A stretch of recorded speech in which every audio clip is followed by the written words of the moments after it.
Surprising commitments for Auburn, for Notre Dame, a big day for Alabama. Duke gets multiple commitments. There's so much going on in the recruiting world. Let's get started. Locked On presents The Portal, the daily podcast covering college football recruiting and everything NIL. Part of the Locked On Podcast Network. Your team every day.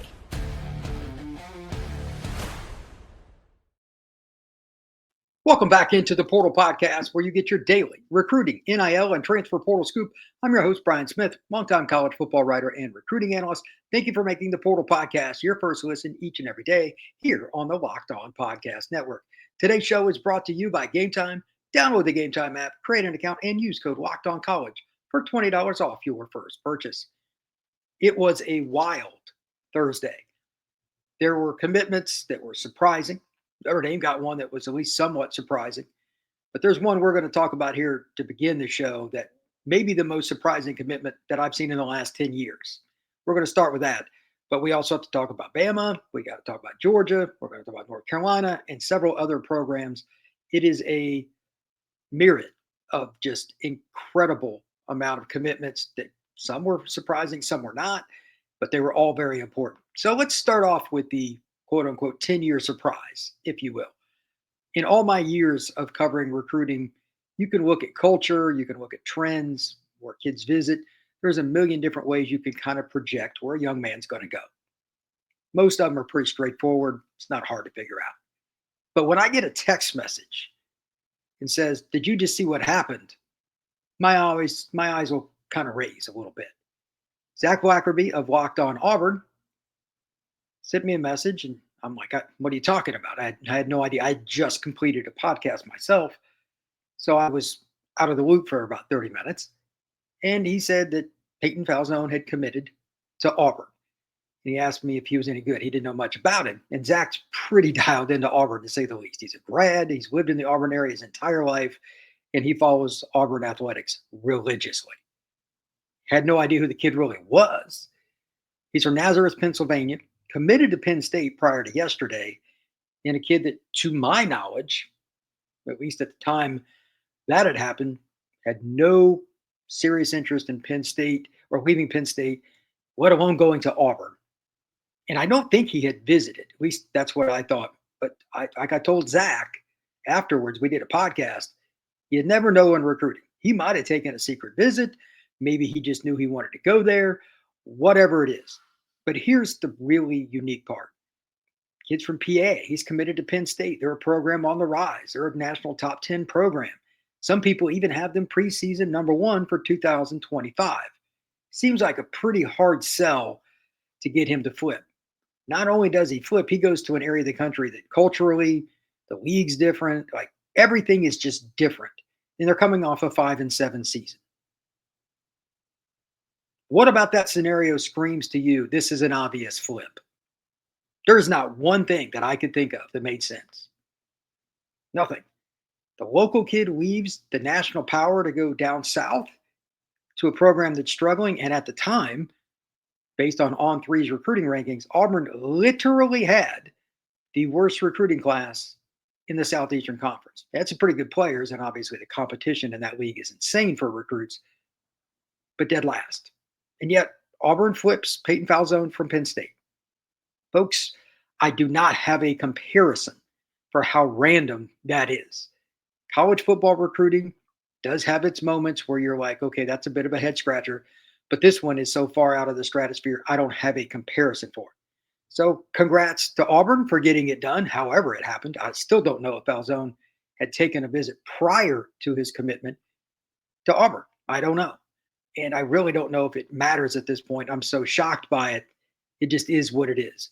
But that is a kind of an overarching theme of like what could happen in recruiting in a moment's notice. This time of year, there's usually one or two big surprises. This one might be the biggest, again, that I've seen in 10 years or more. I just can't think of one that really goes beyond that. So congrats to Auburn. Congrats to Peyton Falzone. Good luck to him as a Tiger. Their rival, the Auburn Tigers' biggest rival, without a doubt, would be the Alabama Crimson Tide. They knocked on the door for two commitments yesterday. one of which is Xavier Crowell, running back, 5'11", 205 pounds out of Jackson, Alabama. He's actually a reclass. He was projected to be in the 2027 class, but he is now going to be a senior this year. He's moved up a year, and everybody still wanted him. Georgia, Alabama, Auburn, you name it. Pretty much everybody offered Xavier Crowell, running back with a lot of speed. He's finally kind of filling out in his body. This is a kid that could be an early impact player, even though, again, he reclassed. Bama gets an elite recruit with Mr. Crowell. And they also got a kid that's a little bit surprising, kind of like the area again. Max Sutter is from Dunlap, Illinois, but he's one of the better tight ends in the country. Some think he's actually the best player in Illinois. He also has decided to pick the Alabama Crimson Tide. That's a tight end that is going to be able to be in line or be split out. He has the athletic skills to do either. And he's a young man that still is not completely filled out in terms of his frame. He's 225, 230, somewhere in that range. I would imagine that you're going to see him play multiple roles at Bama. They do a great job in that scheme that DeBoer has of kind of creating matchups that are just really unfavorable for a defense. Motion shifts, different personnel packages that line up a little bit surprising to what the defense might think based on what you bring in on the field, like 22 package. They might go 4 wide with it. That's something that I could see them utilizing this young man. And Sutter's just not a good football player. He's a unique one when you can play inline and outside and be a blocker at either spot or be a pass catcher at either spot. It's a weapon. So congrats to Bama getting not one, but 2 really good recruits yesterday. Also, Notre Dame, speaking of tight ends, they get Ian Premer out of Great Bend, Kansas. I'm not even sure exactly where that's at in the state of Kansas, but most people thought either Kansas State or Iowa State would land him. Matter of fact, the people on the Kansas State 24/7 board, I went and checked that out. They were shocked that the kid picked Notre Dame and not Kansas State. But again, this is recruiting. You never know what is going to change a young man's mind. Sometimes it's staying closer to home or just the opposite. Sometimes they want to leave.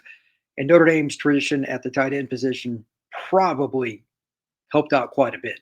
Notre Dame's another national program, but I also expect Iowa State, Kansas State to continue to recruit Ian Premer because, quite frankly, they just don't have a chance at kids like that very often in that area. They're going to continue to go after him, and we'll see what happens with that. But Marcus Freeman and Notre Dame, they have a top 5 class by really any metric that you would want to use. Adding Ian Premer, arguably their best player in the class, you could argue that, is a big deal.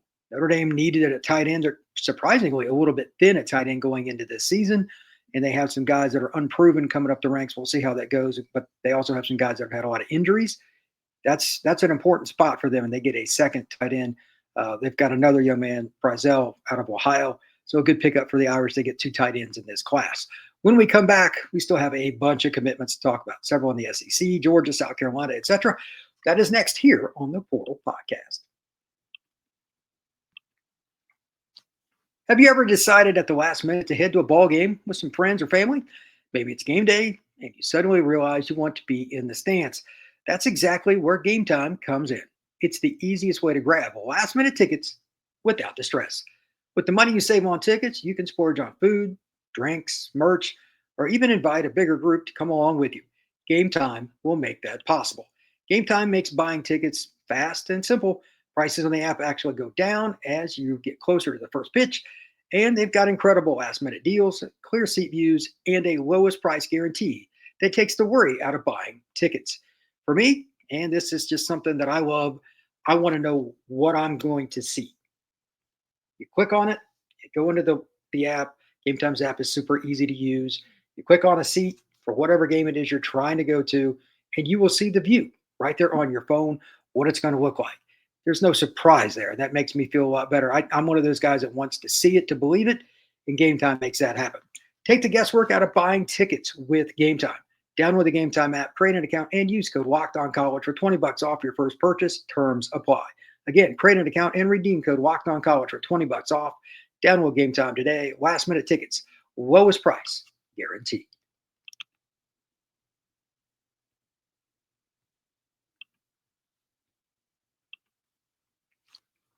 Georgia is a program that we're just used to doing really well in recruiting. But if there's one spot that I was really curious about for this class, for this class in particular with Georgia would be wide receiver. They got Jared Curtis earlier this year. That certainly helps. Certainly a five-star quarterback talent. But are they a team that a lot of receivers truly trust to want to throw the ball? That's always been the knock on the recruiting trail, talking to other people, recruits, recruiting analysts, etc. But whatever they've done since the end of this last class and the one they're currently in, Georgia has fixed, by all accounts, pretty much anything that can happen with the wide receiver room. They've added good player after good player after good player, and that continued again yesterday. Now, I'm not really sure what Georgia's greatest attribute is to be a selling point, but when you get Dandridge, that's going to help. He's a kid that everybody seemed to want in the South. He's an Atlanta kid, plays at Columbia High School in Alpharetta. I don't know if Dandridge is a kid that is going to be an instant impact guy, but he's got the size, he's got the speed, he had the offers. He's a kid that I'm intrigued enough by. I might go see him play instead of other guys that might be ranked higher. If there's one thing Georgia staff does incredibly well, it's evaluate. And they're getting size and speed now at wide receiver. You know they're going to get linemen. You know they're going to get defensive, especially front seven. And then Kirby and his staff do a tremendous job in the back end. Getting Dandridge is a big deal. He could have went to numerous Southeastern Conference programs, etc. But they have a nucleus now at wide receiver, running back, etc. That if you wanted to go NASCAR package in terms of just running all kinds of different routes, going vert all the time, guys with better hands than what they've had too, I might add, Georgia could go that route. And I know Kirby's a very ground and pound conservative coach, but I think they're going to change a little bit. The way they're recruiting receiver and tight end to a certain degree as well, don't be surprised they get Caden Prothro. I think I would be surprised if they didn't get him. That's somebody we'll be talking about on July 12th, I believe it is his commitment date off the top of my head. But Georgia's trending in the right direction at the wide receiver position, and they might be the program that surprised me the most. I was curious about it this year. They don't have the greatest quarterback room coming into this class, blah, blah, blah. They get the five-star quarterback. The receivers are starting to come in. We're seeing a change in Athens, and it's pretty interesting. A few more commitments to talk about among Lord only knows how many different schools are still going to get commitments today and over the weekend. It will be a very busy weekend, by the way. So Quell Patterson, 6 foot, 165 pounds, out of Fort Mill, South Carolina. He will be playing for the South Carolina Gamecocks.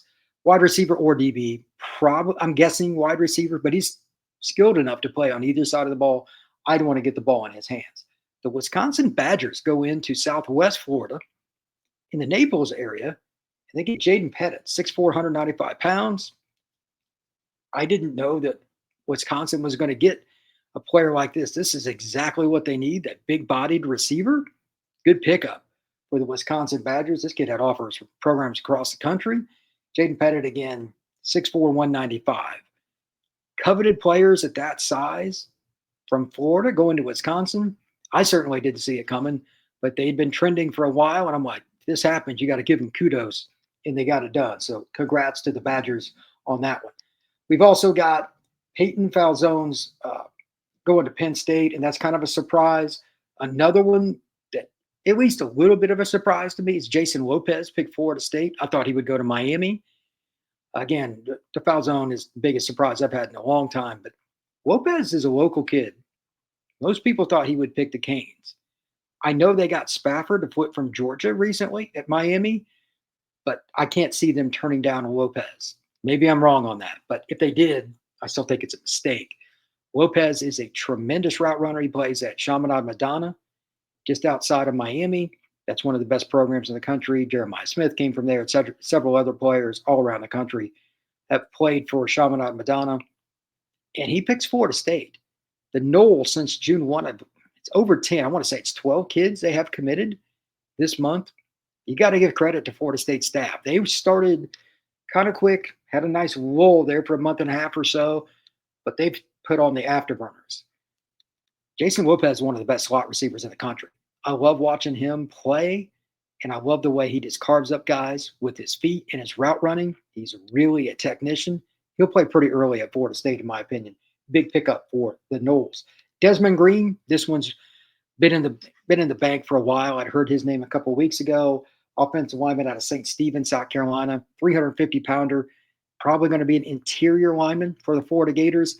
He will be headed to the Swamp. Drew Evers, this one's kind of interesting. Penn State and a bunch of other programs wanted this young man. He's out of Flower Mound, Texas, on the edge of Dallas. Offensive lineman, probably a tackle. Maybe he plays guard, but I think he'll play tackle. SMU. Now, they've got really good NIL, but did I really think SMU was going to be a program knocking on the door, beating out the likes of Penn State? Not really, but they keep doing it. This is a cool story and a really cool trend, honestly. There are a handful of schools that I didn't think would ever be consistently good in college football, especially with the new NIL era. But SMU's putting their money where their mouth is, facilities, coaching, and yes, NIL for players. Drew Evers picks SMU over Penn State and a host of other programs. Congrats to the Mustangs. Zamarius Robertson, 6'1", 165 pounds, out of Dillon, South Carolina. He is a wide receiver, going to take his talents north to Chapel Hill to play for Bill Belichick in the North Carolina Tar Heels. Duke gets two kids. Katie Cotton, safety out of West Charlotte, 5'9", 185 pounds. And Ovina Uma out of Houston St. Thomas, a defensive end, 6'3", 225. Both will play for the Duke Blue Devils. Interior offensive lineman Marcus Page Jr., 6'6", 285 pounds, out of North Forney, just outside of Dallas. He will play for the Baylor Bears. Try to see if I got anybody else on here on this list that I missed. I don't believe I did, but like I said earlier, this is only part of the commitments. These are the P4 kids. Tulane and several other programs are getting commitments to. Check it out. Like, recruiting right now is bananas. And the next week or so, it's probably going to get a little bit crazier. The absolute highlight day of all the commitments will be July 4th, which is kind of crazy for us in the industry. But next Wednesday will probably be the most commitments of any day of the year, is my guess. So we're closing in on that. Today, I'm headed over to IMG Academy in Bradenton, Florida. And for those of you on YouTube seeing me in this hotel room, we are going to be watching what they call Under Armour's Future 50 event. It is the top kids in the country coming to one place to compete against each other, to learn skills competition, drills, 7-on-7, one-on-ones for the big guys, which is my personal favorite. So you're going to see some reels, some different things on X, and you're going to see it on TikTok and Instagram, all these one-on-one reps and guys just throwing the football around. And then there's going to be a ton of interviews. That's what I'm going for this morning for about 3 hours. The recruits will be coming to the hotel on IMG's campus, and the media goes there and interviews them just to get an idea where everybody stands. Beginning of their recruitments, but these are the elite kids. Most of the players there today will have 20-plus offers already. So I'll be talking quite a bit about that over the next week. And again, you'll see plenty of reels on the Portal YouTube page, and I'll put some on the other social media pages as well. So check us out. We will see you soon here on the Portal Podcast.